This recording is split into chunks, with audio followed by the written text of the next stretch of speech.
Mason Charles Blackburn stood at the floor-to-ceiling windows of his Chicago penthouse, watching the city lights flicker like distant stars against the evening sky. His reflection stared back at him, tall, imposing, with a meticulously groomed Turkish-style beard framing his sharp jawline. The familiar scent of Bleu de Chanel lingered in the air, a fragrance that had become his signature over the years. 1 year, 365 days of self-imposed exile in Asia, buried in spreadsheets and acquisitions, hiding from memories that refused to fade. Now, back in Chicago, the silence of his mansion felt different, heavier, more pronounced. His fingers absently traced the edge of his father's vintage watch, its worn leather strap a reminder of everything he'd lost. The sound of footsteps echoing through the marble hallway broke his reverie. His estate manager, Richard Crawford, cleared his throat softly. "Mr. Blackburn, I hope your flight was comfortable. There are some matters requiring your attention." Mason turned, his blue eyes sharp and focused. "Go ahead." "The kitchen staff." Richard hesitated, adjusting his wire-rimmed glasses. "During your absence, most of them found other positions. However, I've taken the liberty of hiring a new executive chef. She comes highly recommended from Atlanta's finest establishments." "She?" Mason's eyebrow arched slightly. "Yes, sir. Ava Wells. She starts tomorrow morning." Richard handed over a slim folder. "Her credentials are impressive. I believe she'll bring a fresh perspective to the household." Mason flipped through the papers, his expression unreadable. A new chef, another change in his carefully ordered world. "Very well. Ensure everything is prepared for her arrival." Later that night, unable to sleep, Mason found himself wandering into his kitchen. The moonlight filtered through the windows, casting silver shadows across the pristine countertops. He opened a cabinet, pulling out a bottle of aged scotch and a crystal tumbler. The liquid amber caught the light as he poured, reminding him of another night, another drink, another conversation he wished he could take back. "Come on, bro, one more round." His brother's voice echoed in his memory. "The night's still young." Mason closed his eyes, trying to shut out the sound of screeching tires that always followed that particular memory. The scotch burned down his throat, but it couldn't wash away the guilt that had become his constant companion. Dawn broke over Chicago, painting the sky in shades of pink and gold. Mason had already completed his morning workout in his private gym, the physical exertion helping to clear his mind. Dressed in a perfectly pressed charcoal grey shirt and tailored black slacks, he made his way to his home office, intending to dive into work before the household stirred to life, but the sound of soft humming stopped him in his tracks. Following the melody, he found himself back in the kitchen, and there she was, Ava Wells, completely unaware of his presence, swaying slightly as she familiarized herself with the space. Her long, straight black hair was pulled back neatly, and her amber-brown eyes seemed to dance as she explored her new domain. She wore a stylish midi dress under a professional chef's apron, and Mason couldn't help but notice the small wooden spoon tattoo on her wrist as she reached for a cabinet handle. The scent of nectarine blossom and honey mingled with something else.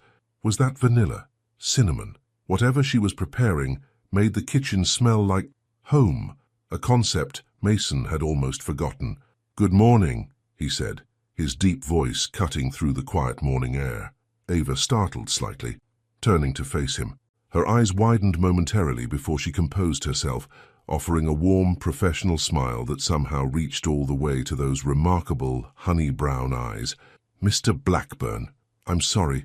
I didn't realize anyone else was up this early. I'm Ava Wells, your new chef. I know who you are." His tone was neutral, controlled, just like everything else in his life. But something shifted in the air between them as their eyes met. Maybe it was the way the morning light caught the subtle highlights in her hair, or how her presence seemed to fill the space with an energy he couldn't quite define. Whatever it was, it made Mason want to take a step back, or forward. He wasn't sure which would be more dangerous. Ava's smile didn't falter, but her chin lifted slightly. There was strength there, Mason realized. Not the brittle kind he wore like armor, but something warm and real. "I was just getting a feel for the kitchen. I hope you don't mind that I've already started prep for breakfast. I believe in starting each day with intention." Intention. The word slipped out before he could stop it. "Yes." She turned back to the counter, where Mason now noticed various ingredients laid out with precise care. "Every meal tells a story, Mr. Blackburn, even breakfast." Her hands moved with confident grace as she worked. "How would you like to be part of today's story?" The question hung in the air between them, weighted with meaning neither of them was ready to acknowledge. Mason found himself walking further into the kitchen, drawn by something he couldn't name. "What's on the menu?" His voice was quieter now, almost despite himself. Ava's eyes lit up, and for a moment, Mason forgot about spreadsheets, meetings, and the carefully constructed walls he'd built around himself. "I thought we'd start with something classic but special.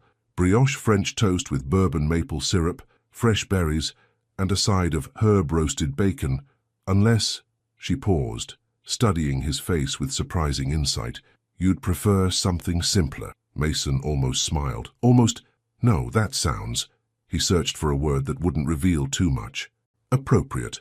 As he watched her work, moving through his kitchen with natural grace and quiet confidence, Mason felt something he hadn't experienced in a very long time: curiosity. Who was this woman who spoke of breakfast as if it were poetry? Who filled his sterile kitchen with warmth and life without even trying? And why did he suddenly feel like everything in his carefully ordered world was about to change? "Coffee?"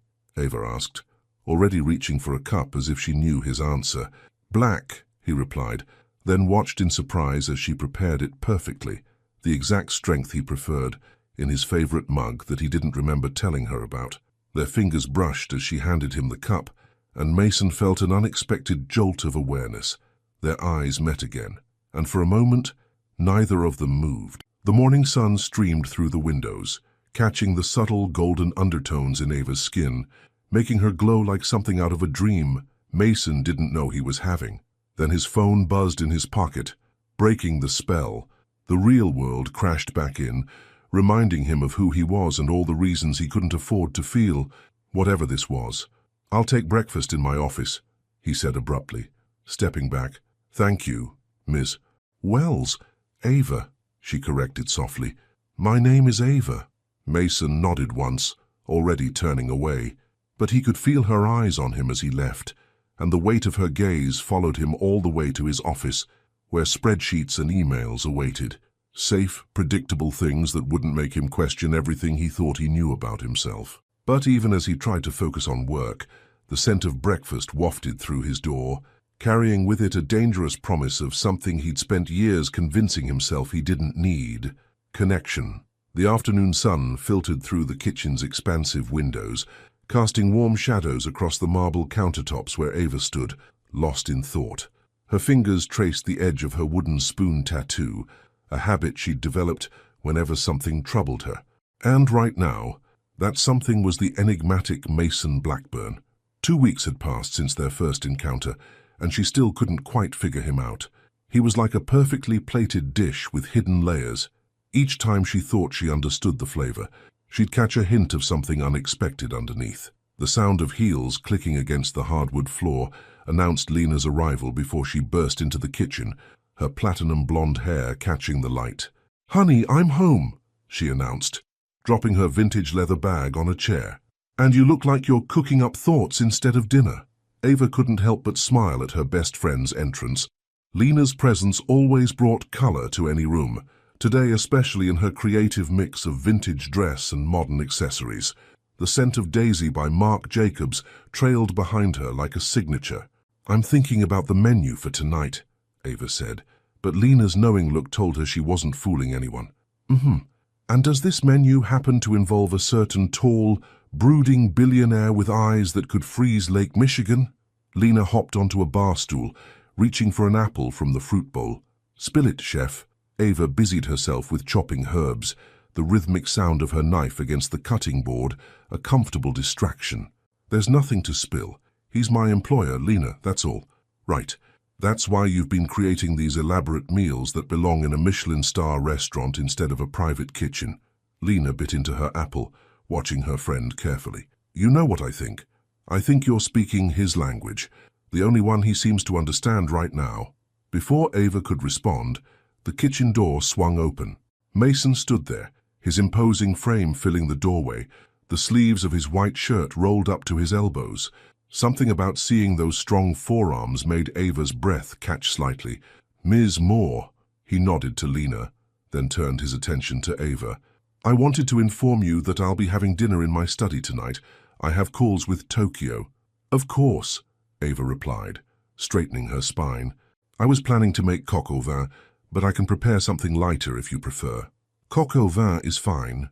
He paused, his blue eyes lingering on her face for a moment longer than necessary. "The dish you made yesterday, the risotto with wild mushrooms, it reminded me of something." Ava's heart skipped. It was the first time he'd commented on her food beyond a polite, "Thank you." "Oh, my grandmother used to make something similar." His voice softened almost imperceptibly. "She lived in Tuscany. The secret is in the mushrooms," Ava found herself saying. "I use a mix of porcini and morels and I soak them in. White wine and thyme," Mason finished, surprising both women. "I recognized the aroma." A moment of silence filled the kitchen, heavy with unspoken words. Lena looked between them, her expression knowing. "Well," Lena stood, gathering her bag, "I should head out. Those design plans won't draw themselves." "Ava, don't forget about Friday night." "Friday night?" Mason questioned, his tone casual but interested. "Just a small gathering at my new apartment," Lena explained, a mischievous glint in her eye. "Ava promised to cook. You should come, Mr. Billionaire. See what your chef can do when she's really having fun." "Lena!" Ava shot her friend a warning look, but Lena was already sashaying toward the door, leaving behind only the faint scent of her perfume and the echo of her laughter. Alone again with Mason, Ava felt the familiar tension build. It happened every time they shared space. This electric awareness that made her fingers tingle and her chest tight. "Your friend is a direct," Mason observed, moving further into the kitchen. He did that sometimes, lingered in her space under the pretense of getting coffee or checking his phone. "That's one word for it," Ava laughed softly, returning to her herbs. Lena has never met a filter she couldn't ignore. And Friday's gathering, his question hung in the air between them.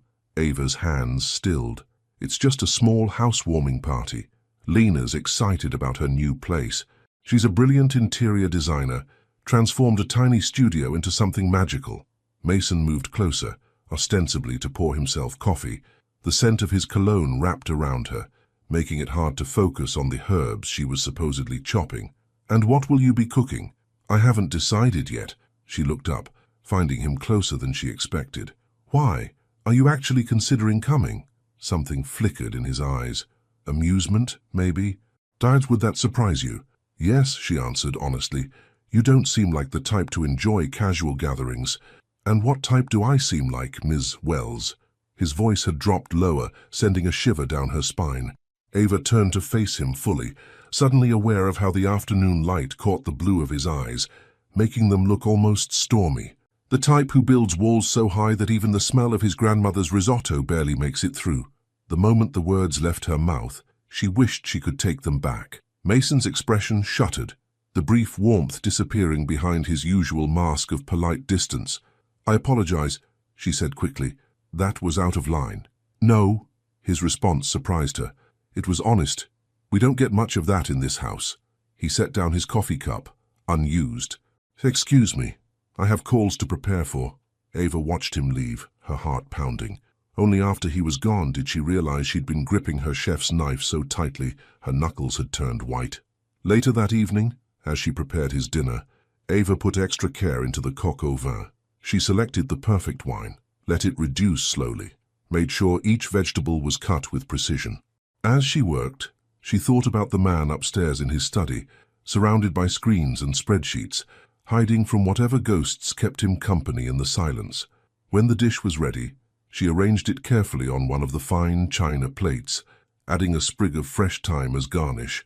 On impulse, she also included a small plate of madeleines, not part of the planned menu, but something told her he might need a taste of comfort tonight. Richard, the house manager, usually delivered Mason's meals when he ate in his study, but tonight Ava found herself carrying the tray upstairs. She told herself it was because she wanted to ensure the dish was presented properly, but deep down, she knew there was more to it. She knocked softly on his study door. "Come in," his deep voice called out. Mason sat behind his massive desk, his laptop screen casting a blue glow across his features. He looked tired, she noticed, the kind of bone-deep exhaustion that no amount of coffee could fix. "I thought you might like to try this while it's at its peak," she explained, setting down the tray. "The sauce is best when it's just finished reducing." He looked at the perfectly arranged plate, then at the extra dish of madeleines. His expression softened fractionally. "You added dessert." "Sometimes sweetness helps balance out a heavy day," she said simply. Their eyes met, and for a moment the air seemed to crackle between them. Mason opened his mouth as if to say something, then closed it again. "Enjoy your dinner, Mr. Blackburn," Ava said softly, turning to leave. "Mason," she paused at the door, looking back. When it's just us," he said, his voice rougher than usual. "You can call me Mason." Ava felt warmth bloom in her chest. "Good night, Mason." She tested the name on her tongue, watching as something indefinable passed across his face. "Good night, Ava." As she closed the study door behind her, Ava pressed a hand to her heart, feeling it race beneath her palm. She thought about what Lena had said, about speaking his language. Maybe she was right. Maybe food wasn't just sustenance in this house. Maybe it was becoming something more. A bridge across the silence, a key to those towering walls. And maybe, just maybe, the way to a man's healing wasn't through his heart at all, but through carefully crafted dishes that tasted like memories and madeleines that whispered of comfort in the dark. Friday evening arrived with an unexpected autumn chill. Mason sat in his car outside Lena's new apartment building in downtown Chicago, his fingers drumming against the leather steering wheel. The invitation had been casual, almost teasing, yet here he was, a bottle of rare Italian wine resting on the passenger seat. He shouldn't be here. He had 1,000 reasons to turn around, quarterly reports to review, international calls to make, a carefully constructed routine to maintain, but the memory of Ava's smile when she'd left that morning, excited about preparing for tonight's gathering, had somehow overridden his usual inclination for solitude. The scent of his Bleu de Chanel mingled with the leather interior as he finally stepped out of the car, the wine bottle cool against his palm. The building was a renovated industrial space, all exposed brick and steel beams, very different from his minimalist mansion. As he approached Lena's door, he could hear music and laughter spilling into the hallway. His hand hesitated over the knocker, then, carried on the air, came the unmistakable aroma of Ava's cooking, and before he could reconsider, his knuckles met the door. Lena opened it, her platinum hair styled in elaborate braids, wearing a vintage dress that somehow worked perfectly with her tattoos. Her eyes widened slightly. Well, the man in the tower actually came down to mingle with the commoners. "I brought wine," he said simply, holding up the bottle. Lena's eyebrows rose as she read the label. "Okay, you can stay." She stepped aside, gesturing him in. "Everyone's in the kitchen." Because of course they are. Ava's holding court. The apartment was a testament to Lena's talent. Every corner told a story. Mixed patterns that shouldn't work but did, vintage finds paired with modern pieces, and splashes of color that brought energy to the industrial bones of the space. But Mason's attention was immediately drawn to the kitchen, where Ava stood at a copper-topped island, demonstrating something to a small group of admirers. She wore a deep burgundy dress that hugged her curves, her long black hair falling in soft waves around her shoulders. The wooden spoon tattoo on her wrist caught the light as she gestured, explaining some culinary technique. When she laughed at something someone said, the sound seemed to fill the whole room with warmth. Then she saw him. Their eyes met across the space, and for a moment, everything else seemed to fade away. Her smile shifted, becoming something softer, more private. She said something to her audience and made her way toward him, weaving through the small crowd with natural grace. "You came," she said, stopping in front of him. The scent of nectarine blossom and honey wrapped around him, mixed with something spicy and warm from her cooking. "I brought wine," he repeated, feeling oddly uncertain. "So I see." She took the bottle, examining the label. Her eyes widened. "Mason, this is from Tuscany." He watched her face carefully. "The same region where my grandmother lived." Understanding bloomed in her expression. This wasn't just any wine. It was a story, a memory, a piece of himself he was choosing to share. "Come help me open it," she said softly, leading him back to the kitchen. As they walked, Mason noticed several heads turn, curious glances following their path. He was used to being observed. Wealth tended to draw attention, but this felt different. These were Ava's friends, her world. He was the outsider here. In the kitchen, Ava moved with familiar confidence, retrieving wine glasses while Mason opened the bottle. "Try this," she said, offering him a small plate with what looked like an elevated version of mac and cheese. "It's a preview of something I'm working on." Mason took a bite and immediately closed his eyes. The flavors were complex: sharp-aged cheddar, subtle truffle, a hint of something smoky. But underneath was pure comfort, like a warm embrace translated into food. "This is—" he searched for the right words. "Too much." Ava bit her lower lip, watching his reaction. "Perfect," he said quietly. "It tastes like coming home." The vulnerability in his voice surprised them both. Before either could address it, Lena appeared, throwing an arm around Ava's shoulders. "Stop hogging the billionaire, chef," she teased. "Some of us want to hear about his mysterious year in Asia. Did you find enlightenment? Learn to meditate? Have a torrid affair with a Buddhist monk?" "Lena!" Ava's cheeks flushed, but Mason surprised them by almost smiling. "No monks, just business?" "Boring," Lena declared. "Good thing you're back now. Things are much more interesting here." She gave them both a meaningful look before drifting away to greet new arrivals. As the evening progressed, Mason found himself relaxing slightly. He stayed mostly in the kitchen, watching Ava work her magic. She moved with such joy, such purpose. Every dish she presented told a story, from the spicy Korean fried chicken, a recipe I learned from a street vendor in Atlanta, to the delicate French macarons. My first successful batch nearly made me cry. But it wasn't just her cooking that captivated him. It was the way she listened when people spoke, how she remembered everyone's preferences and dietary restrictions, the genuine care she put into making sure each person felt welcomed and fed. She was building community with every plate she served, and Mason felt something inside him shift as he watched. Then came the moment that changed everything. Ava was reaching for a serving platter on a high shelf, stretching up on her tiptoes. Mason moved without thinking, stepping behind her to help.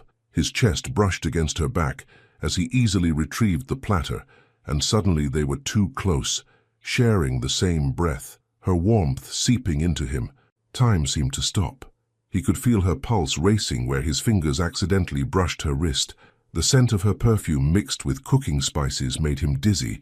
When she turned her head slightly, their faces were inches apart. "Thank you," she whispered, her voice unsteady. Before he could respond, a loud crash from the living room shattered the moment. They jumped apart as Lena's voice rang out. "It's fine.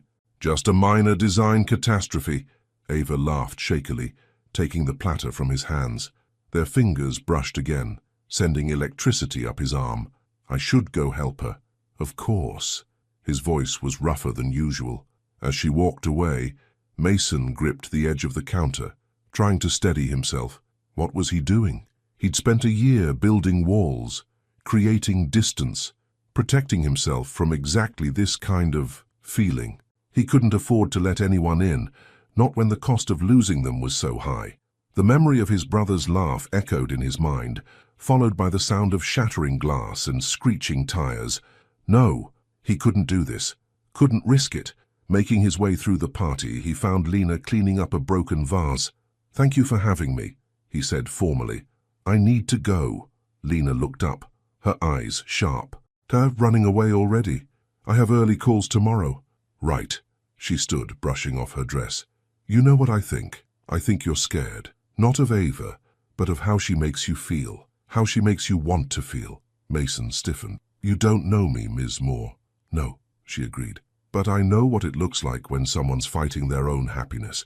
And, honey, you're throwing one hell of a punch." He turned to leave but Lena's voice followed him. "She's not going to wait forever, you know. Someone that special. Eventually, she'll find someone brave enough to love her out loud." The words hit him like a physical blow. He made it to his car before allowing himself to breathe, before acknowledging the truth in Lena's warning. The thought of Ava with someone else, someone who wasn't afraid to let her in, to share meals and laughter and life with her. It felt like swallowing broken glass. As he drove home through the Chicago night, the taste of her mac and cheese lingered on his tongue.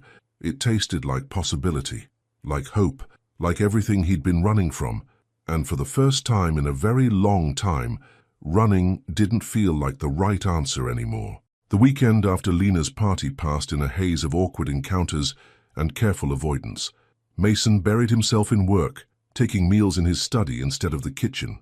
Ava threw herself into menu planning and recipe testing, trying not to think about the way his chest had felt pressed against her back or how his eyes had darkened when they stood so close. Monday morning arrived with a storm. Rain lashed against the windows of the mansion as Ava worked in the kitchen, the sound providing a rhythm to her movements.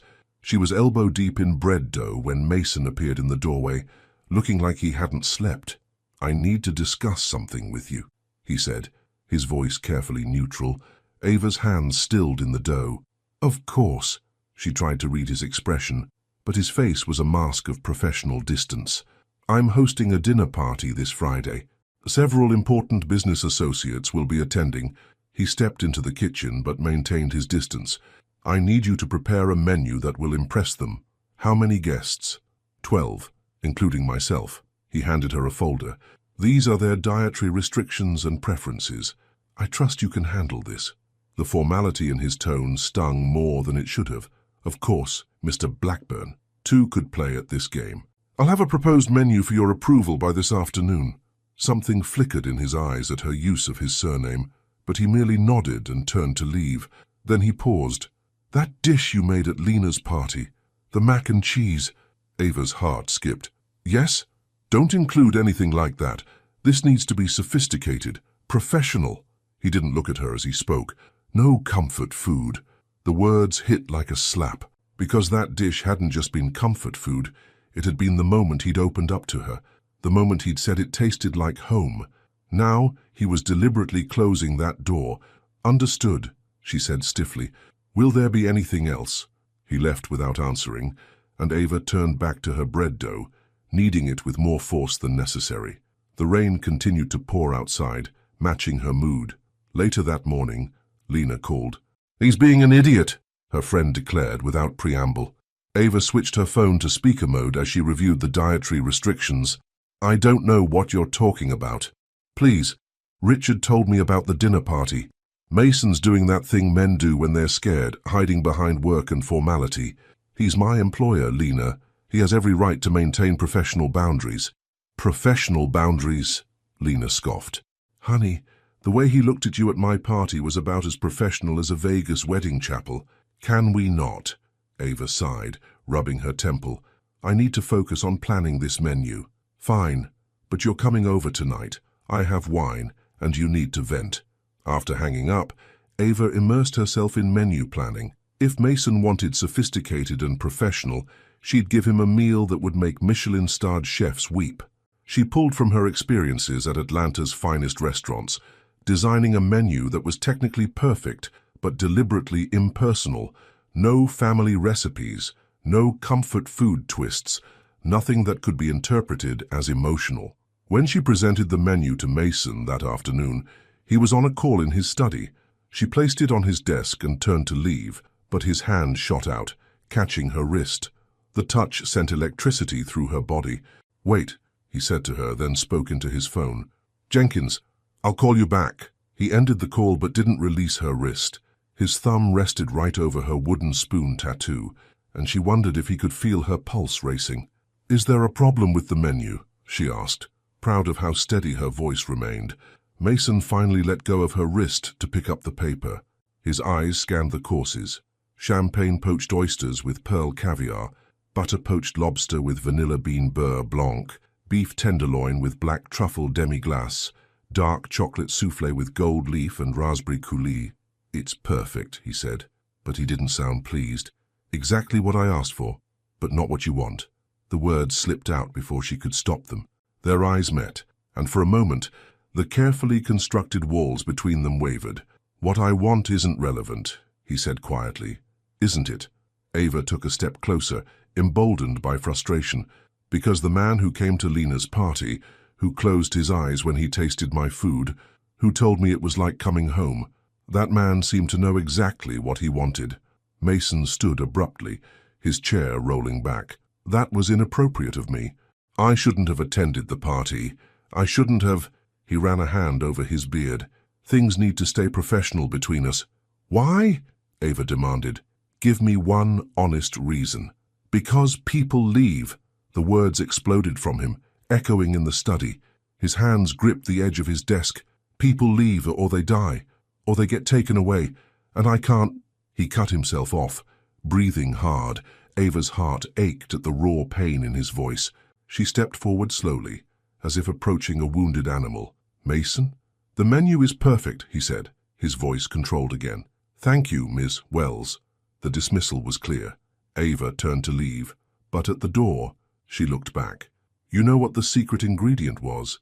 In the mac and cheese. He didn't respond, but she knew he was listening. Time, she said softly. Taking the time to let the cheese sauce develop, to let the flavors blend, to create something that reminds people of love. You can't rush it, and you can't fake it. Just like you can't rush healing. She paused. And you can't fake not feeling something just because you're afraid. She left him standing there, the rain still beating against the windows like nature's own heartbeat. That evening at Lena's apartment, Ava finally broke down. The wine was flowing, and Lizzo was playing softly in the background as she recounted the day's events. I don't understand him, she admitted, curled up on Lena's vintage couch. One moment he's there, really there, and the next he's built his walls back up twice as high. Lena topped off their glasses. Men like Mason, they're like those fancy pressure cookers, keep everything tightly sealed, perfectly controlled. But eventually pressure builds up and something has to give. And what if I don't want to wait around for that to happen? Ava traced the rim of her wine glass. I have my own dreams, my own plans. I can't put those on hold while he figures out if he's brave enough to feel something. Can't you? Lena's voice was uncharacteristically gentle. Because, honey, I've known you for years, and I've never seen you look at anyone the way you look at him, and I've definitely never seen you put so much of your heart into feeding someone. Ava thought about the dishes she'd created for Mason over the past weeks, each one a carefully crafted message she hoped he would understand. Food is my love language, she said quietly. I know, Lena squeezed her hand, and somewhere under all that expensive cologne and those designer suits, that man is starving for exactly what you're offering. Not just food, but connection, family, love. Back at the mansion later that night, Ava couldn't sleep. She made her way to the kitchen intending to bake, her usual therapy when her mind was too full, but she stopped short in the doorway. Mason sat at the kitchen island, illuminated by a single light. In front of him was a plate with what was unmistakably her mac and cheese, clearly reheated. He looked up when she entered, caught. Their eyes met in the dim light, and neither spoke. But as Ava turned to leave him to his midnight comfort food, his voice stopped her. Stay, he said softly, please. And despite everything, despite her pride and her hurt and her better judgment, she did. The kitchen was bathed in soft shadows as Ava moved to the island where Mason sat. Only the gentle hum of the refrigerator and the distant patter of rain broke the midnight silence. His plate of reheated mac and cheese sat between them like a confession. "I couldn't sleep?" she asked softly, sliding onto the stool across from him. Mason pushed the plate slightly toward her, a silent offering. "I kept thinking about what you said, about time and healing." His voice was different in the darkness, lower, too more vulnerable. The carefully constructed walls of daytime seemed thinner here in the quiet kitchen. Ava picked up the spare fork he'd already set out, as if he'd been hoping she'd appear. She took a small bite, letting the familiar flavors wash over her tongue. "It's different when it's reheated," she observed. "The cheese sauce gets thicker, more intense. Like memories," Mason said unexpectedly. "They change over time, become more concentrated." He ran a finger along the edge of the plate. "My brother loved mac and cheese, used to beg our cook to make it, even at formal dinners." Ava's heart stuttered. This was the first time he'd mentioned his brother directly. She stayed perfectly still, afraid any movement might break this fragile moment of openness. "The night of the accident," Mason continued, his voice barely above a whisper. We'd been celebrating his engagement. I was supposed to be the designated driver, but I had one glass of champagne during the toast. He insisted on driving instead. Said one glass was one too many. His knuckles turned white where he gripped his fork. If I'd just called a car service. Mason! Ava reached across the island, covering his hand with hers. His skin was cool beneath her palm. It wasn't your fault. The truck came out of nowhere. They said he died instantly, that he didn't suffer. He turned his hand under hers, their fingers intertwining. I spent a year in Asia, trying to outrun his ghost. But he followed me there, follows me everywhere. Ava squeezed his hand gently. What was his name? Daniel. Mason's thumb traced absent patterns on her skin. He was always the better brother, warmer, more open. He would have loved your cooking, would have probably tried to steal you away to cater his wedding. A tear slipped down his cheek, catching the low light. Without thinking, Ava stood, moving around the island to his side.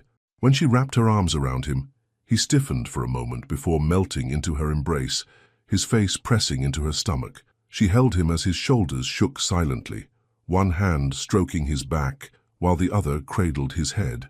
They stayed like that for what felt like hours, the rain outside providing a gentle soundtrack to their shared grief. Finally, Mason pulled back slightly, looking up at her with red-rimmed eyes. "So I'm sorry," he started, but Ava shook her head. "Never apologize for feeling," she said firmly. Her fingers were still running through the short hair at the nape of his neck, and she felt him shiver at her touch. "When I'm with you," he said roughly, "I feel everything. That's what terrifies me." The confession hung in the air between them, heavy with possibility. Ava's heart raced as Mason stood slowly, bringing them face to face. In the dim light, his blue eyes were dark with emotion. "Tell me to step back," he whispered, one hand coming up to cup her cheek. "Tell me this is a bad idea." Instead of answering, Ava turned her face into his palm, pressing a soft kiss to his skin. She heard his sharp intake of breath before his other arm wrapped around her waist, pulling her closer. The first brush of his lips against hers was hesitant, questioning, but when she responded, threading her fingers through his beard to draw him closer, the kiss deepened into something hungry and desperate. He tasted like her mac and cheese and something uniquely him, a flavor she knew would haunt her dreams. Suddenly, a loud crack of thunder made them jump apart. The spell broken, reality came rushing back in. They stood breathing heavily, still close enough to share air but no longer touching. "Tile, this changes everything," Mason said, his voice rough. "Maybe it needs to change." Ava straightened her shoulders. "Maybe that's not a bad thing." He stepped back, running a hand over his face. "The dinner party on Friday will be perfect," she assured him. "I can be professional when needed. And when it's not needed." His eyes held a glimmer of something that looked like hope. "Then I'll be me, and you'll be you, and we'll figure out the rest." Mason nodded slowly. "I should go, try to get some sleep before dawn." But at the kitchen door, he paused. "Ava." "Yes." Would you make pancakes for breakfast, the way Daniel used to like them, with blueberries and too much syrup?" Her heart squeezed at the request. "Of course." After he left, Ava sat in the quiet kitchen for a long time, her fingers touching her lips where she could still feel his kiss. She knew they were standing on the edge of something profound and potentially devastating, but as she finally made her way back to her room, she realized something. The taste of possibility was worth the risk of pain. The next few days passed in a blur of preparation for the dinner party, filled with stolen glances and lingering touches. During the day, they maintained their professional distance, but something had fundamentally shifted between them. It was in the way Mason's hand would brush against hers when she handed him his morning coffee, in the way he'd appear in the kitchen just to watch her work, in the quiet conversations they shared over late-night leftovers. Lena noticed the change immediately when she stopped by to help with party preparations. "Well, well," she said, watching Mason leave the kitchen after one such interaction. "Toast looks like someone finally pressure-cooked." "It's complicated," Ava replied, focusing on her prep list. "Love always is, honey." Lena hopped onto her usual stool. "But you're glowing, and he looks less like he's carrying the weight of the world on those expensive shoulders." "We haven't really defined anything," Ava admitted, We're just feeling our way through. Sometimes that's better than having all the answers. Lena stole a cherry tomato from the prep station. Just promise me one thing. What's that? Don't let him retreat again. He's worth fighting for, but only if he's willing to fight too. As if on cue, Mason reappeared in the doorway. Miss Moore, he nodded to Lena, then turned to Ava. Could I have a moment? Lena grabbed her bag with a knowing smile. I know when three's a crowd. Call me later, chef. Once they were alone, Mason moved closer to Ava's workstation. I've been thinking about the menu for Friday. Oh, Ava's heart sank slightly. Was he having second thoughts about everything? What if, he hesitated, then continued, what if we included your mac and cheese as a side dish? Elevated, of course, with the truffles and aged cheddar. Ava stared at him, understanding the significance of what he was asking. This wasn't just about a menu change. It was about being brave enough to share something real, something personal, with his business associates. Are you sure? Mason reached out, tucking a stray strand of hair behind her ear. Daniel always said good food makes good business. I think it's time I started listening to him again. Ava caught his hand before he could withdraw it, pressing it against her cheek. Then we'll make him proud.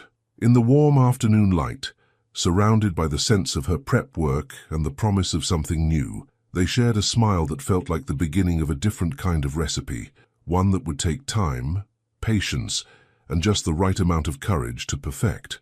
Friday evening descended on Chicago with unexpected grace. Clear skies, gentle breeze, and the kind of autumn sunset that painted the city in gold. In Mason's kitchen, Ava moved with practiced precision, orchestrating the final preparations for the dinner party. Her team of servers, hired specially for the evening, watched in quiet admiration as she plated each course with artistic flair. 5 minutes until the first course, she announced, adjusting her chef's jacket. She'd chosen a professional but stylish design, tailored to her figure, with her name embroidered in subtle gold thread. The wooden spoon tattoo on her wrist peeked out whenever she reached for a garnish, like a secret reminder of who she was beneath the formal exterior. From the dining room came the sound of arriving guests, crisp leather shoes on hardwood floors, the gentle clink of crystal glasses, murmured greetings in various accents. Mason was in his element, his deep voice carrying occasionally through the kitchen doors as he welcomed each new arrival. Chef, one of the servers appeared at her side. Mr. Blackburn would like a word. Ava's heart skipped as she made her way to the dining room's entrance. Mason stood waiting, impeccable in a charcoal suit that made his blue eyes seem even more intense. The scent of his cologne wrapped around her as he stepped closer. Everything ready? He asked softly, though they both knew that wasn't why he'd called her out. Perfect timing, perfect temperature, perfect presentation, she assured him. Then, quieter. Are you sure about the mac and cheese? His hand brushed against hers, hidden from the guests by their positioning. Absolutely. His voice carried the weight of everything they'd shared in the past few days. And though I admit I'm keeping the story behind it just for us, the intimacy of that statement, just for us, made her cheeks warm. Before she could respond, a new voice cut through their moment. Mason Blackburn, you old devil. A tall man in an expensive suit approached, his smile sharp as a knife. I heard rumors you'd emerged from your Asian exile, but I had to see it to believe it. James? Mason's demeanor shifted subtly, still polite, but with an edge of wariness. Welcome. May I introduce you to my executive chef, Ava Wells, James Rothschild. Ava recognized him from her research into Mason's business circle, turned his calculating gaze on her. Charming. Though I must say, I'm surprised. I thought you still employed that fellow from Le Bernardin. Mrs. Wells brings a fresh perspective, Mason replied smoothly. You'll understand when you taste her creations. As if on cue, the servers began moving out with the first course. Champagne poached oysters with pearl caviar. Ava took this as her cue to retreat to the kitchen, but not before catching the look in James's eyes. Assessing, almost predatory. Back in her domain, Ava focused on the rhythm of service, trying to ignore the knot of tension in her stomach. Each course went out perfectly timed, each plate a work of art. Through the kitchen doors, she could hear fragments of conversation, business deals, market predictions, subtle power plays disguised as small talk. Then came the main course. Alongside the perfectly cooked beef tenderloin with black truffle demi-glace sat her elevated mac and cheese, garnished with fresh herbs and a delicate parmesan crisp. As the plates left the kitchen, Ava held her breath. Through the server's entrance, she watched the reactions. Most guests looked pleasantly surprised by the unexpected addition, but it was Mason's expression that caught her heart, the slight softening around his eyes as he took his first bite, the way his hand moved unconsciously to touch the watch that had been his father's. Rather pedestrian, isn't it? James's voice carried clearly. Mac and cheese at a business dinner. How quaint. The table fell silent. Ava felt her chest tighten, but before she could retreat fully into the kitchen, she heard Mason's response. Actually, this dish represents everything I value in business. His voice was calm but carried authority. Innovation built on tradition, comfort transformed into luxury, and most importantly, he paused, his eyes finding Ava's through the gap in the doors, the courage to present something authentic in a world of pretense. James's laugh held no warmth. My, Asia has changed you. The Mason Blackburn I knew would never have allowed sentiment to influence his menu choices. Perhaps that Mason didn't understand what truly matters in life. He raised his glass. To evolution. James, personal and professional. The tension broke as other guests raised their glasses, several making appreciative comments about the unique pairing. Ava slipped back into the kitchen, her hands shaking slightly as she began preparations for dessert. Moments later, the kitchen door swung open. Mason stood there, his expression intense. Without a word, he crossed to her workstation, took her face in his hands, and kissed her. It was brief but fierce, filled with everything he couldn't say in front of his guests. "Thank you," he whispered against her lips. "For what?" "For helping me remember who I wanted to be before I let grief turn me into someone else." The sound of approaching footsteps forced them apart. Mason straightened his tie as Ava turned back to her dessert preparations, her lips tingling. "Chef Wells?" It was James, looking somehow both charming and menacing as he entered the kitchen. "I wondered if I might have a word." Mason tensed, but Ava gave him a subtle nod. She could handle this. "Of course, Mr. Rothschild. How can I help you?" James waited until Mason reluctantly left before speaking. "That was quite a performance out there. Tell me, did you know about Mason's brother? About how Daniel used to love that particular dish?" Ava kept her expression neutral. "Mr. Blackburn values quality and innovation in his kitchen. That's all I concern myself with. Come now." James moved closer, his cologne too strong, too invasive in her space. A beautiful, talented chef, working in close quarters with one of Chicago's most eligible bachelors. "We both know what's really cooking here. The only thing cooking here is your soufflé, Mr. Rothschild." Ava met his gaze steadily, "which needs to be served at precisely the right moment. Now, if you'll excuse me." She turned away, dismissing him as clearly as if she'd shown him the door. She could feel his anger like a physical presence, but she kept working, her movements sure and precise. "You know," he said from behind her, "I have connections with every major restaurant group in the city. It would be a shame if your reputation suffered from poor choices." Before Ava could respond, another voice cut in, sharp as a chef's knife. "Is there a problem here?" Lena stood in the kitchen doorway, her platinum hair styled elegantly, wearing a designer dress that somehow still showcased her tattoos. She'd arrived exactly on time as they'd planned, officially to help with dessert plating, unofficially to provide moral support. James recovered quickly. Not at all, just complimenting the chef on her unique choices. He retreated, but his threat lingered in the air like burnt sugar. "You okay?" Lena asked once he was gone. Ava nodded, focusing on the soufflés. "Nothing I can't handle." "Good. Because, honey, those soufflés look perfect. You look gorgeous. And Mason hasn't taken his eyes off you all night when he thinks no one's watching." Lena grabbed an apron. "Now, let's show these stuffy suits what real culinary artistry looks like." The rest of the evening passed in a blur of perfect timing and polite applause. The soufflés rose magnificently, the wine flowed freely, and business cards were exchanged with promises of future deals. Through it all, Ava felt Mason's presence like a warm current, their brief glances carrying conversations no one else could hear. As the last guest departed, James lingered at the door. "Fascinating evening, Mason. Your chef certainly made an impression." His smile didn't reach his eyes. "I look forward to seeing how this all develops." Once he was gone, Mason found Ava in the kitchen, cleaning up despite her staff's protests that they could handle it. Without speaking, he took her hand, leading her out to the garden where they'd first met. The night air was cool, carrying the scent of autumn leaves and possibility. "I'm sorry about James," he said finally. "Don't be." She squeezed his hand. "I can fight my own battles." "I know you can." He turned to face her, his expression serious. "That's one of the things He caught himself, but the unfinished word hung between them like a promise. Ava's heart raced as she stepped closer, resting her free hand over his heart.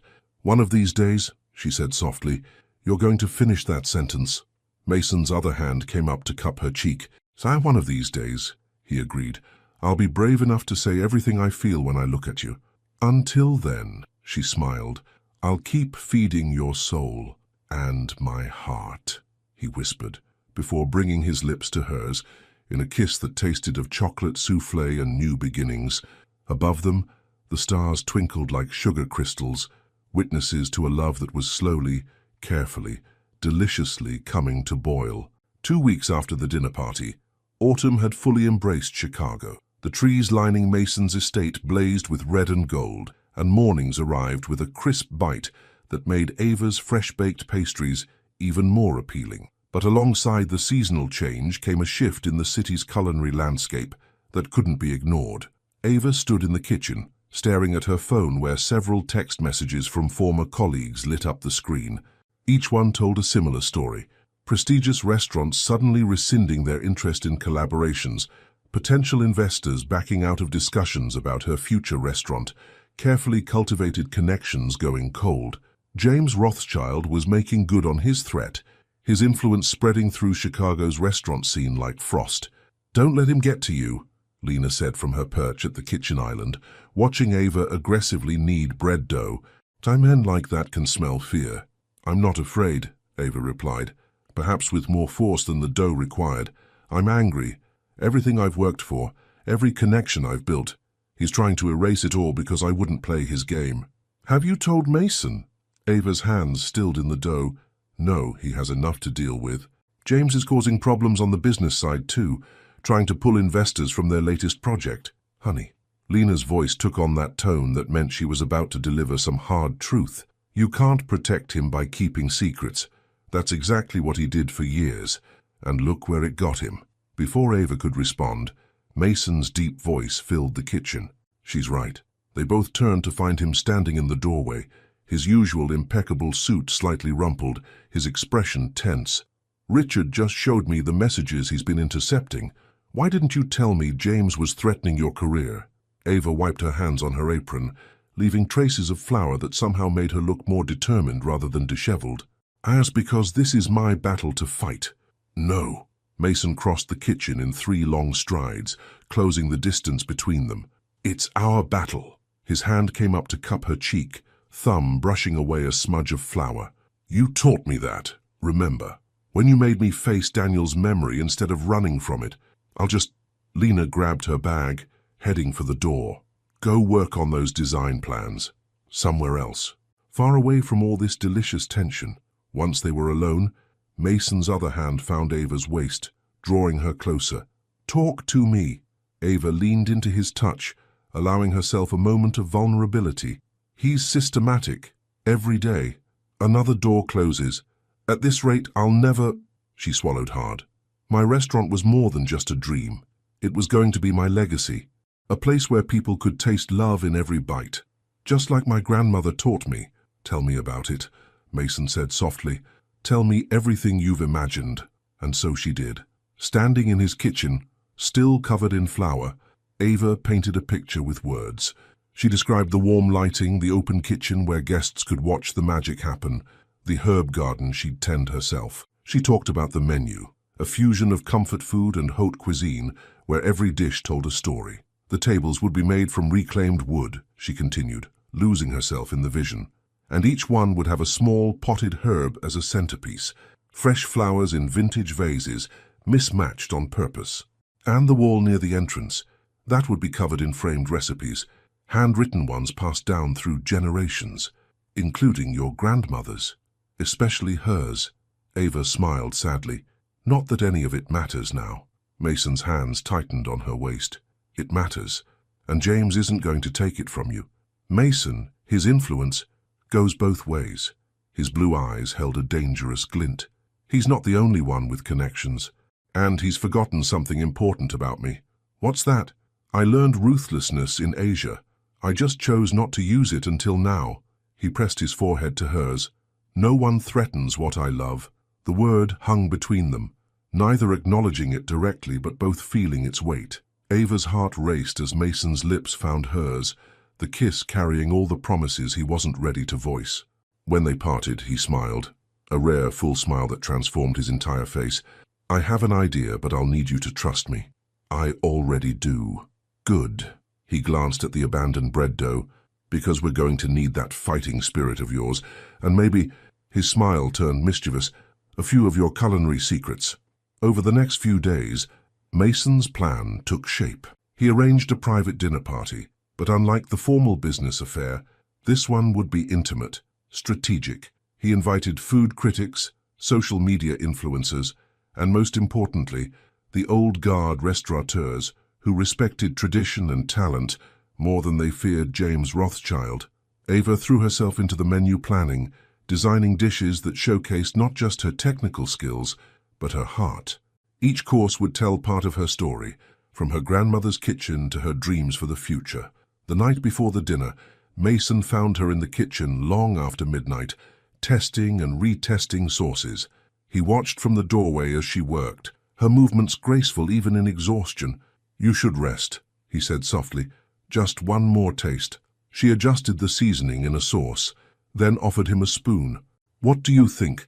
Mason wrapped his hand around hers as he tasted, his eyes closing at the flavor. Perfect, he murmured. Like everything you create. Flatterer, truth-teller. He set the spoon aside, turning her to face him. Do you know when I first realized I was in trouble? When I made you mac and cheese.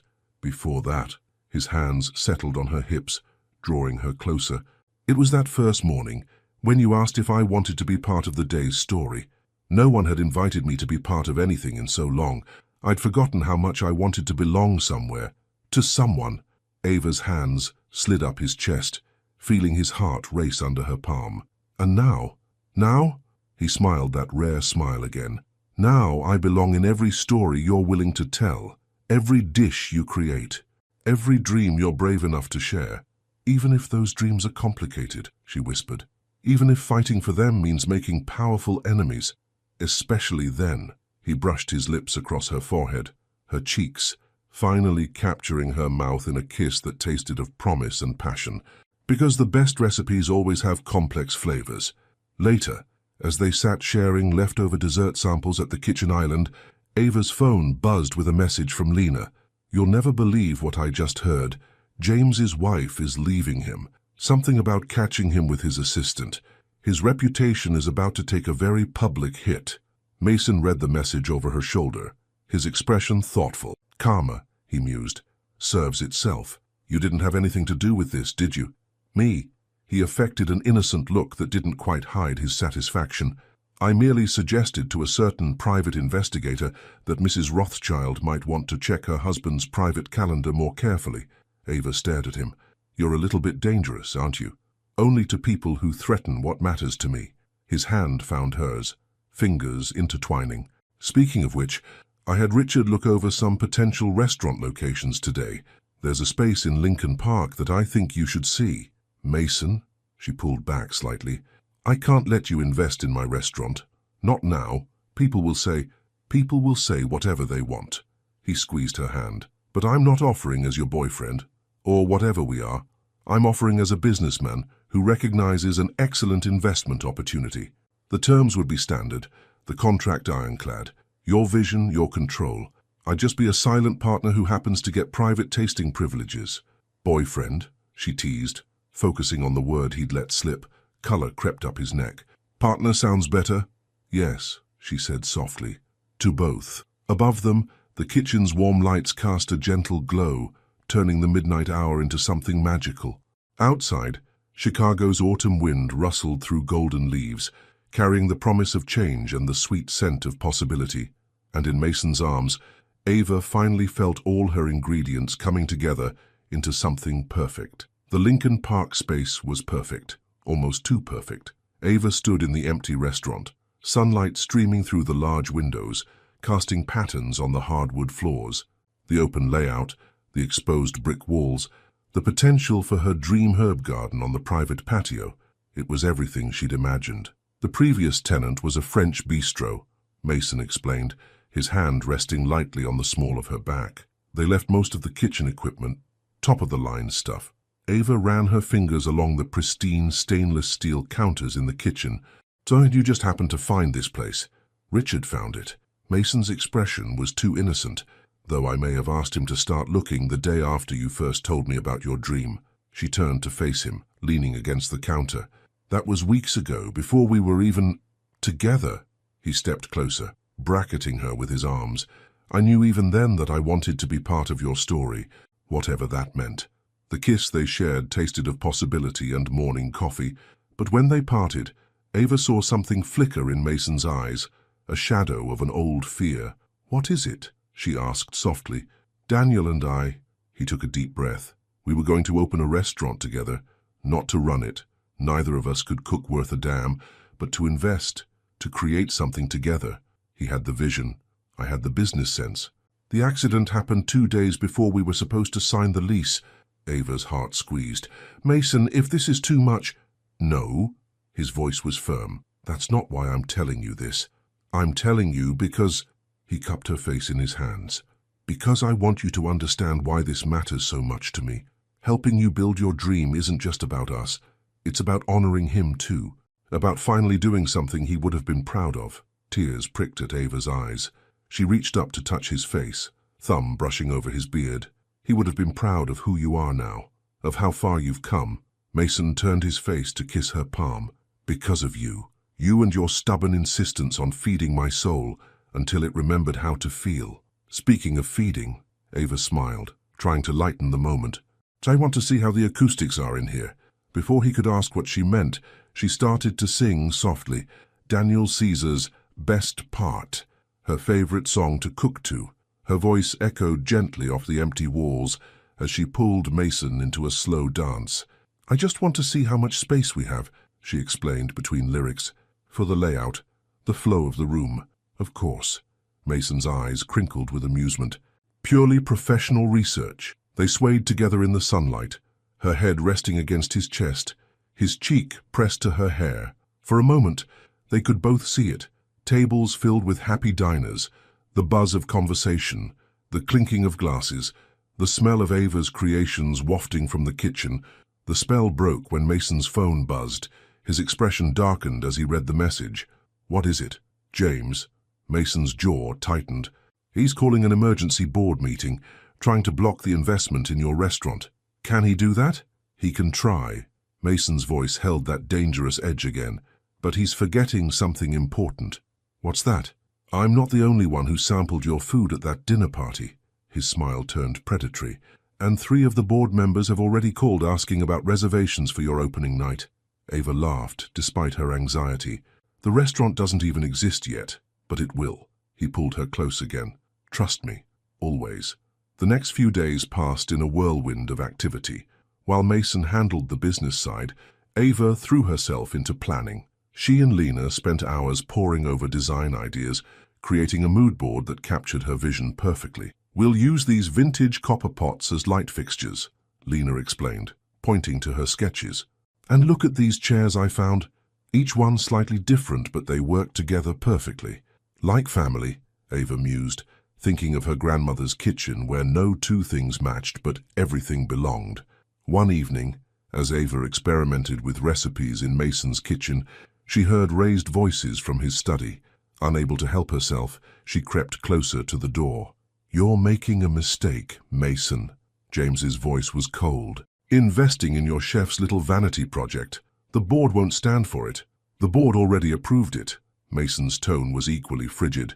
And if you're so concerned about inappropriate relationships, asked James, how's your wife enjoying her new apartment? A sharp inhale. You bastard, you were behind that. No, James, you were behind that. I just made sure the truth came to light, like I'm doing now. What are you talking about?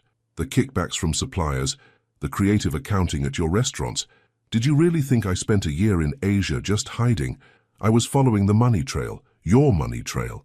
Silence fell. Then, what do you want? Remove your opposition to the investment, publicly support it, in fact, and stop interfering with Ava's professional connections. Or the SEC gets a very interesting report on Monday morning. Footsteps approached the door. Ava quickly retreated to the kitchen, her heart pounding. Minutes later, Mason found her there, his expression troubled. You heard? She nodded. You didn't have to do that. Yes, I did. He ran a hand over his face. Not just for you.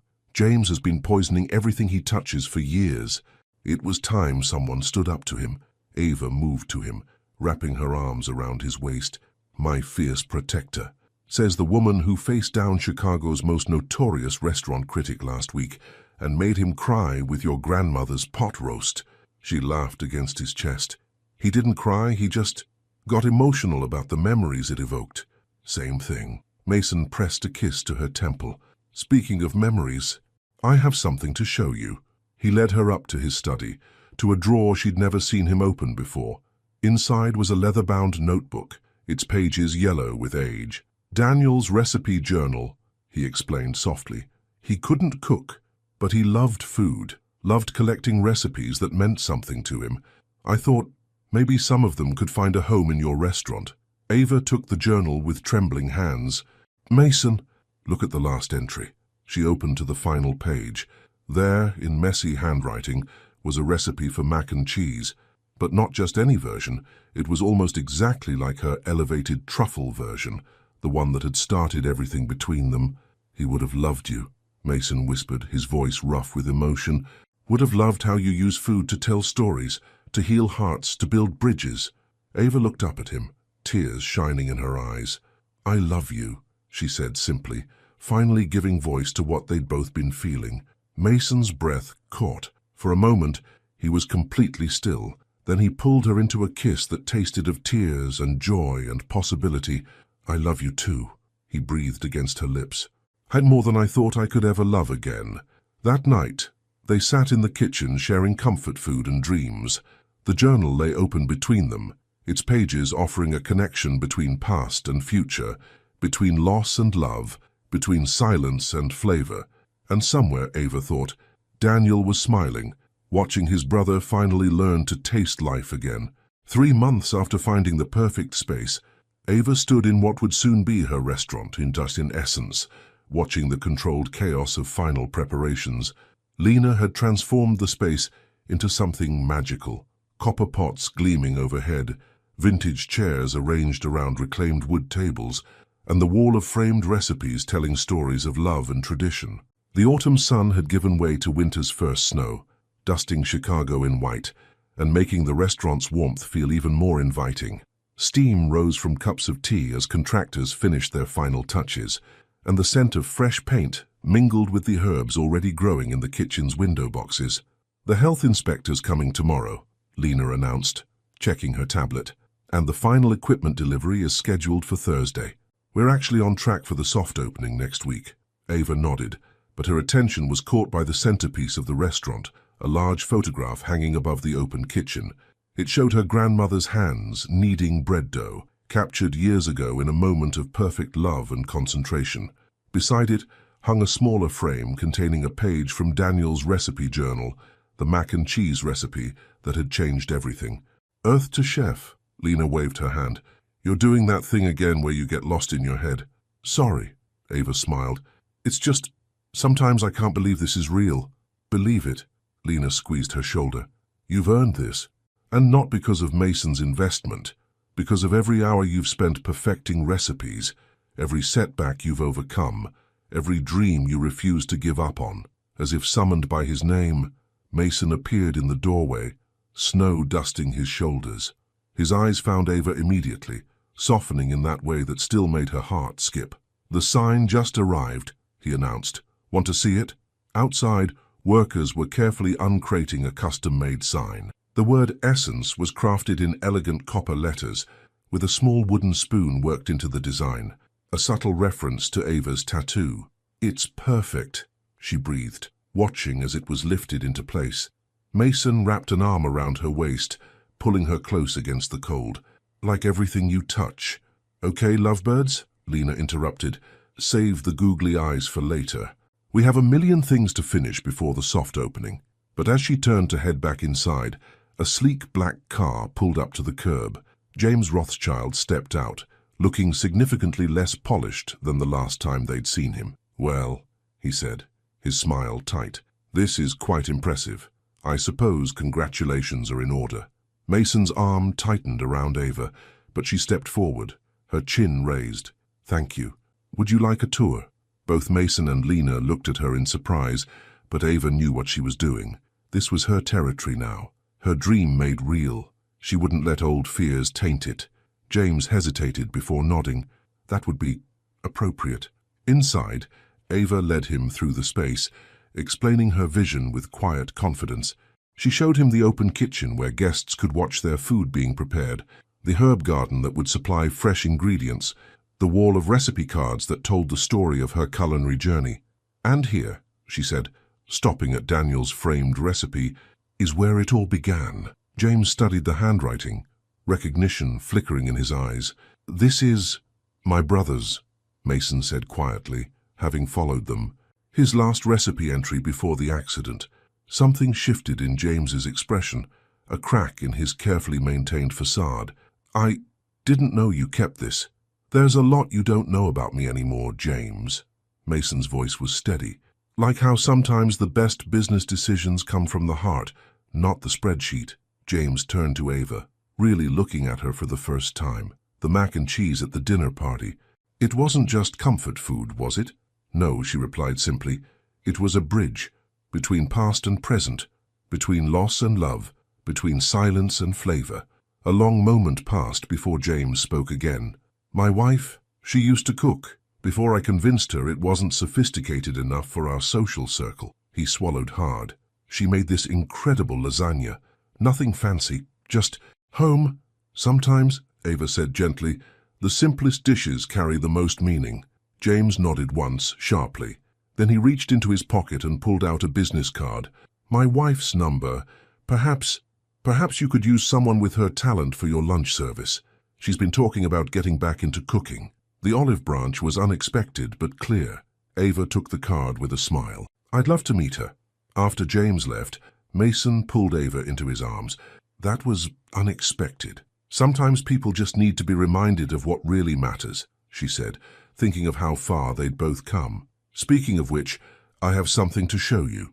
She led him to the private dining room where a special table sat in the corner. Built into its surface was a small brass plaque that read, "Daniel's Table, where stories begin."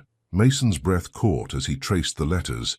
"Ava, every night," she explained softly, "this table will be reserved for someone who needs it. Maybe a couple celebrating their engagement, or a family reconnecting, or someone dining alone who just needs to feel at home. And each one will be served a special dish, something from his recipe journal, reimagined with love." Tears slid silently down Mason's cheeks as he pulled her close. "How do you do that?" he whispered into her hair. "Do what?" "Take broken pieces and make them into something beautiful." "The same way you love me," she replied, reaching up to wipe his tears. "With patience and courage and the willingness to try something new." Later that evening, as snow continued to fall outside, they sat at Daniel's table sharing a test run of the opening menu. Each dish was a story, some from her grandmother's kitchen, some from Daniel's journal, some created in those midnight moments when she and Mason had found each other in his kitchen. "There's something else I want to show you," Mason said, as they finished the last bite of dessert. He seemed nervous, which was unusual for him. From his pocket, he pulled out a small box. Ava's heart stopped. "It's not what you think," he said quickly. "Or rather, it's not yet what you think. It's a promise." Inside the box was a delicate charm bracelet, already attached with 3 charms, a tiny wooden spoon, a copper pot, and what looked like, "Is that a mac and cheese noodle?" Ava laughed through happy tears. The jeweler thought I was crazy, Mason admitted, but I wanted it to tell our story, and there's room for more charms, for all the stories we'll create together. Ava held out her wrist, letting him fasten the bracelet.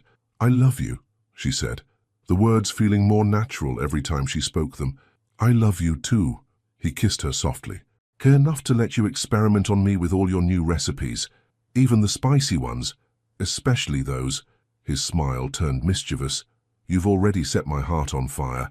Might as well match it with my taste buds.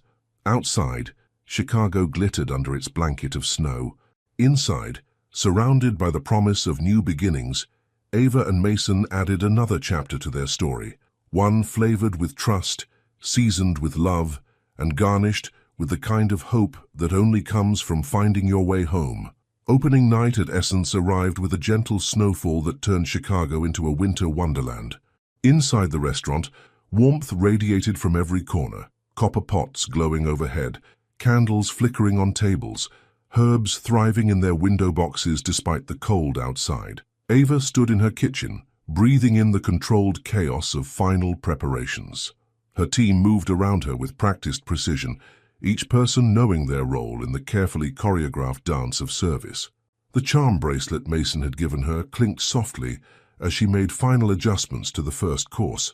5 minutes until doors open, Lena announced, looking stunning in a vintage hostess dress that somehow perfectly matched the restaurant's aesthetic, and there's already a line outside. Any sign of panic in our chef? Mason's voice came from behind them.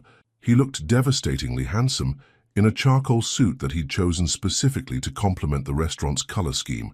Not panic, Ava replied, turning to face him. Anticipation. His eyes softened as he took her in. The elegant chef's jacket she'd designed herself, the subtle makeup that brought out the warmth in her skin, the quiet confidence in her stance. You look ready. I am. She reached up to straighten his tie, letting her hand rest over his heart. Thank you for helping me get here. You got here yourself, he corrected gently. I just had the privilege of watching you soar. Okay, seriously, Lena interrupted. Save the romance for after service. We have guests to seat. The evening began like a perfectly executed recipe. Each table filled with eager diners, their excited murmurs creating a pleasant buzz throughout the space. Critics sat incognito among regular customers, all receiving the same attentive service, the same carefully crafted dishes. From her position in the open kitchen, Ava could see it all. She watched as people closed their eyes in pleasure at first bites, as conversations flowed over shared plates, as memories were made one dish at a time. At Daniel's table, a young couple celebrated their engagement, their joy adding another layer to the story of that special corner.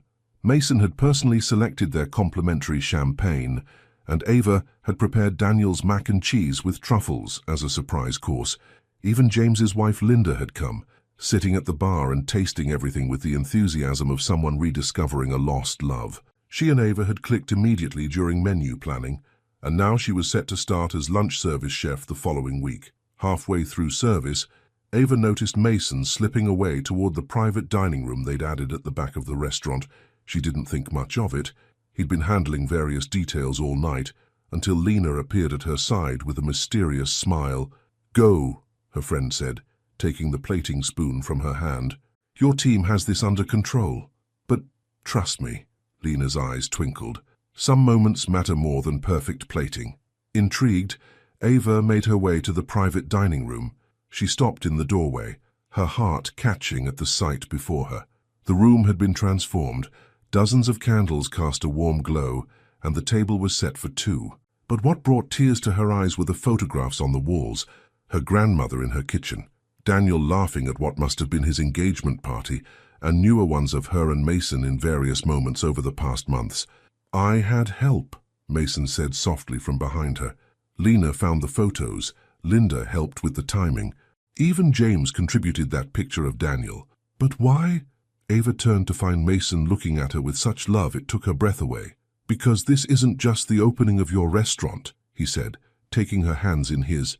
This is the beginning of our next chapter, and I wanted to honor all the chapters that brought us here. He led her to the table, where 2 plates sat covered. I didn't cook, he assured her quickly. Your team prepared everything. I just chose the menu. Under the covers were two perfectly executed dishes, her grandmother's pot roast and Daniel's mac and cheese, plated with the elegance they deserved. Our story began with food, Mason continued, his voice rough with emotion. With you seeing past my silence to the hunger underneath, with you feeding not just my body, but my soul. He reached into his pocket. And I hope our story continues with food and love and all the flavors life has to offer. The box he pulled out was small, but Ava knew immediately this time it wasn't for her charm bracelet. Her heart raced as he knelt beside her chair. The first time you cooked for me, you asked if I wanted to be part of that day's story, he said softly. Now I'm asking to be part of every story, every recipe, every moment of joy and challenge and growth. Ava Simone Wells, will you marry me? The ring was stunning, a vintage piece featuring a rare blue diamond surrounded by smaller stones that caught the candlelight, but more beautiful than the ring was the look in Mason's eyes, open, vulnerable, full of love and hope. Yes, she whispered, tears falling freely now. Yes, to every story, every recipe, every moment. The kiss they shared tasted of joy and possibility, of endings and beginnings, of all the flavors that made up their unique love. When they finally returned to the main dining room, their glow was unmistakable. Lena took one look and burst into happy tears, rushing to hug them both. The staff, already in on the surprise, broke into applause. Even the customers joined in, though most didn't know exactly what they were celebrating. At the bar, Linda raised her glass in a quiet toast. Through the window, Ava could see James standing outside in the snow, looking in at the warmth and life within. He nodded once to Mason, a gesture of respect and perhaps regret, before disappearing into the winter night. The rest of service passed in a blur of perfect dishes and happy diners. Reviews would later call it one of Chicago's most impressive openings, praising not just the food, but the heart evident in every detail. But for Ava and Mason, the real success wasn't in the critics' words. It was in the quiet moments between courses, in the way their eyes met across the busy room, in the gentle clink of her engagement ring against her charm bracelet as she plated each dish with love. Long after the last guest had left, they sat at Daniel's table sharing dessert, a new creation Ava had been working on, something that combined elements of both their stories into something uniquely their own. What should we call it?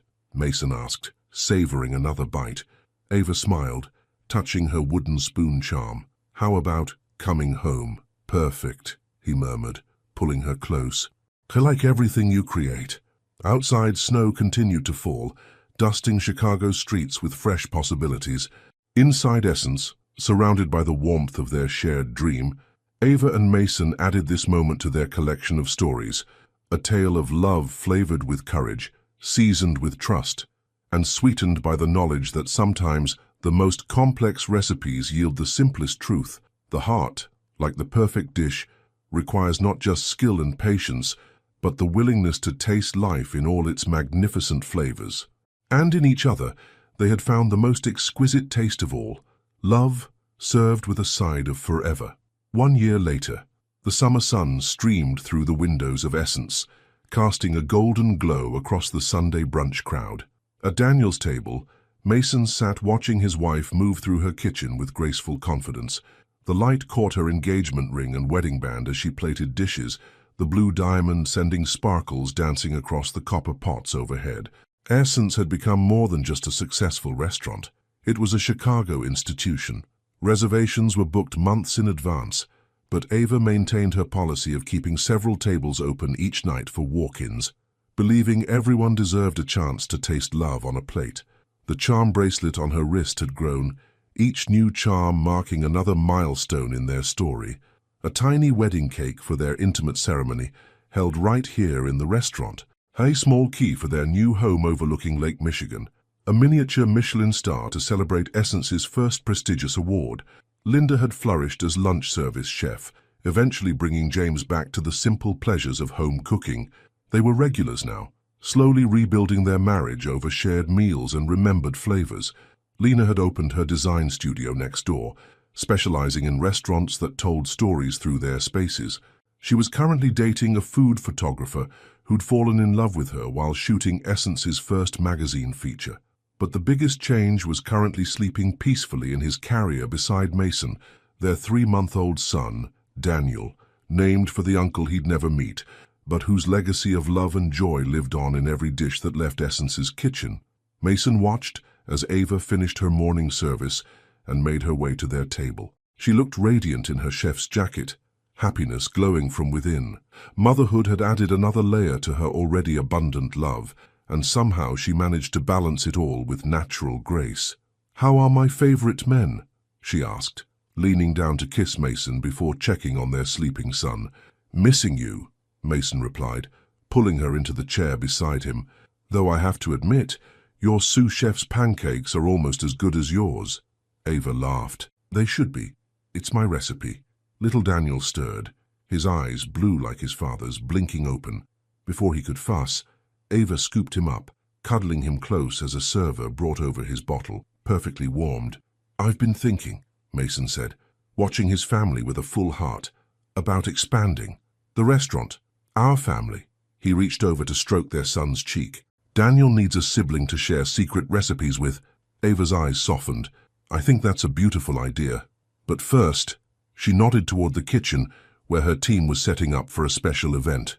"We have a tradition to uphold. Every Sunday afternoon, Essence closed early for cooking classes. Today's was special, teaching young children from local shelters how to make simple, nutritious meals.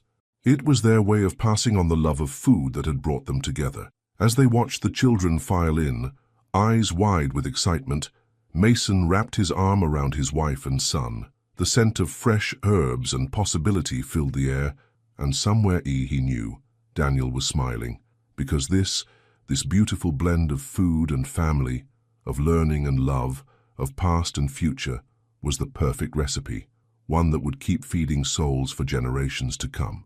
And as Ava handed their son to him and moved to greet her eager students, Mason realized that sometimes the greatest flavors in life were the ones you never expected to taste, the ones that surprised you, challenged you, and ultimately made you whole. Their love story, like the best recipes, had required patience, courage, and the perfect blend of ingredients. But the result was something extraordinary, a feast for the heart that would never end. The end. Based on the emotional core of Between Flavors and Silences, here's an interesting question for you. What dish in your life carries the most meaningful memories? Just like Mason's connection to his brother through macaroni and cheese, or Ava's connection to her grandmother through traditional recipes, what food takes you back to a special moment or person in your life? Is it a simple comfort food that reminds you of home, a special celebratory dish, or perhaps a recipe that helped heal your heart? Your participation in the channel is very important. Please leave your opinion in the comments. Thank you so much for watching until the end. If you enjoyed this story, don't forget to subscribe to the channel, leave a like, and comment your thoughts. Your participation is very important to us. See you next time.